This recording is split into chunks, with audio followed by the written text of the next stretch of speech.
जय हिंद, जय श्री महाकाल। मैं आज आपको दिखाने वाला हूं कि आपके बैंक खाते में डीवीडी कैसे करें, डायरेक्ट बेनिफिशियरी ट्रांसफ़र जो होता है वो कैसे करें। तो उसके लिए आपको कुछ नहीं है, गूगल में जाना है। गूगल, ठीक है। गूगल में जाने पर आपको यहाँ पर लिखना होगा NPCI। NPCI जैसे मैं हमेशा सर्च करता रहता हूँ, तो मेरे इसमें पोर्टल में है NPCI, ठीक है। NPCI पोर्टल हो चुका है। अब इस NPCI पर मुझे क्लिक करना होगा। NPCI पोर्टल पर यहाँ पर जाकर मुझे ये क्लिक करना होगा। इस पर जाकर मैं जैसे ही क्लिक करता हूँ,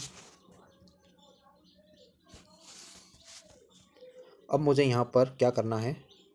अब मुझे यहाँ पर मेरे बैंक खाते को आधार से लिंक करना है, ठीक है। सिंपल सा प्रोसेस जिसको मैं बता दूँ, आधार से लिंक करना है। तो मुझे यहाँ पर जो कंज्यूमर लिखा है ना, कंज्यूमर लिखा है, उस पर क्लिक करना है, डिस्प्ले को, ठीक है। उस पर मैं क्लिक कर देता हूँ। कंज्यूमर लिखा, उस पर मैंने क्लिक किया।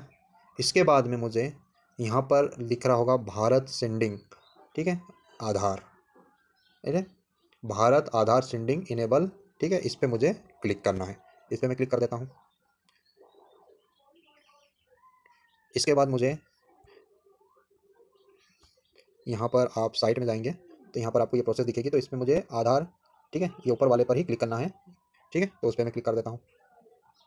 ये देखो, अब यहाँ पर मुझे क्या है, आधार नंबर भरना है। यहाँ आधार नंबर डाल दूंगा, ठीक है। मुझे यहाँ सेंडिंग कर देना है, मतलब आधार, तो यहाँ मैं आधार नंबर डाल देता हूँ। मैंने आधार नंबर डाल दिया। अब मुझे यहाँ पर सेंडिंग कर देना है, ठीक है। इस पर मैं क्लिक कर देता हूँ। अब मुझे यहाँ बैंक चुनना है, ठीक है।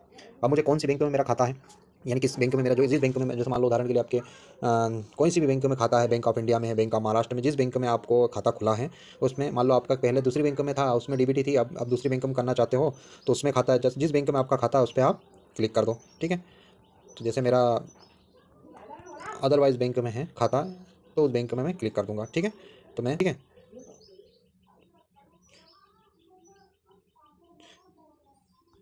मैंने जैसे ही प्रोसेस हुई, ठीक है। अब मेरा देखो यहाँ पर एक प्रोसेस है कि आपका फ्रेश सेंडिंग है ना, फ्रेशिंग सेंडिंग है, या मूवमेंट बैंक है, या वो दूसरे बैंक से आप इसको, जैसे मान लो आपका बंधन बैंक में था, उसको आप एक्सिस बैंक में करना चाहते, एक्सिस बैंक में था, आप उसको बैंक ऑफ बड़ौदा में करना चाहते हो, है ना। ये मूवमेंट का मतलब ये होता है, ठीक है।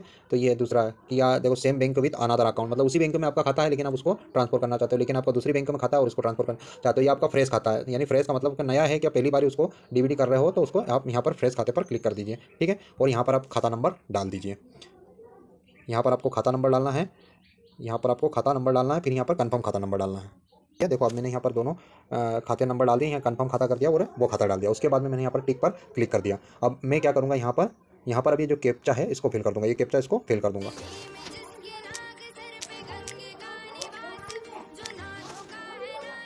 इसके बाद में मैं यहाँ पर सबमिट कर दूंगा, ठीक है। सबमिट करने के बाद में मेरे पास OTP आ जाएगी, ठीक है। इसके बाद में देखो, ये टर्म एंड कंडीशन होती है ना। अब इन टर्म एंड कंडीशन पर आप तो पूरा पढ़ लो या देख लो, ठीक है। तो डीबीडी का मतलब ही है, कोई मतलब नहीं। आप यहाँ पर जो सबमिट के बाद में फिर नीचे इसको स्क्रॉल करते करते आप यहाँ एग्री एंड कंटिन्यू पर क्लिक कर दीजिए, ठीक है। इसके बाद में यहाँ पर इसके बाद में आपने एग्री किया, उसके बाद में आप यहाँ पर आपके मोबाइल पर OTP आएगी, वो OTP आपको यहाँ पर डालनी पड़ेगी। OTP डालने के बाद में आपको यहाँ पर ये जो कन्फर्म लिखा है, इस कन्फर्म पर आपको क्लिक करना पड़ेगा। ये कन्फर्म पर आप जैसे ही क्लिक करते हैं तो आपके यहाँ पर प्रोसेस होने लगेगी।